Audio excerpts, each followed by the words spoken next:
Anong kaibahan yan, Butchuloy? So ang kaibahan nito mga idol is ito yung standard version na dapat ito ay sana ginawa nilang yung ABS version. 'Di ba sa color maganda sana siya na ABS version. Pero laging ginagawa nilang ABS version itong color black. So makita natin agad dito, pakita natin itong desk.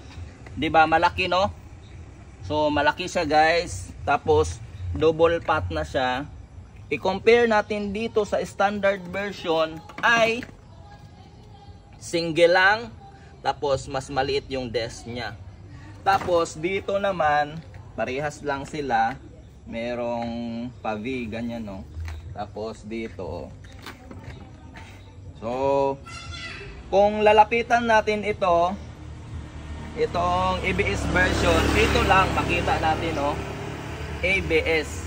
Kasi yung nakaraan 2023, meron din naman color black pero walang nakasulat na ABS. So ang kaibahan dito, desk, malaki na siya sa standard, tapos 2-pot siya pero maliit, di ba? Kaysa naman dito sa standard, isa nga lang pero malaki naman. Tapos dito, lumiit, di ba? Pero aftermarket na ito, pinalitan natin ng mags yan. So, ito yung standard, disusi siya. So, ito guys, yan. So, disusi. Tapos, dito naman, so kung gusto mong hindi mapagod na disusi, ayaw mo ng disusi, yan. Tingnan natin. Ito. So, bakit isa lang, no?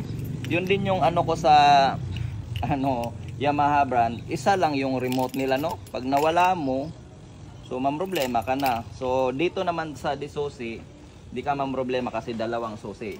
So no hassle, lagay mo lang dito. Okay. So ang isa pang kaibahan, no, wala siyang charger.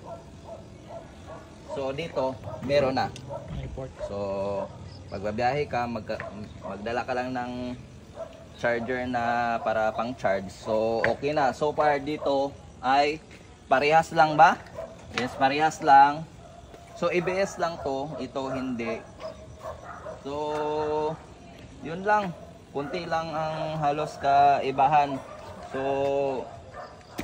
ang bumili lang tayo nito dahil sa color. Maganda kasi yung color niya. Tapos ngayon, i-try natin tong ABS. So yun lang guys, kung gusto kayo na maki-sniper, mamili kayo standard tsaka itong ABS version. Pero color black lang talaga yung ABS version. So yun lang guys, magandang hapon.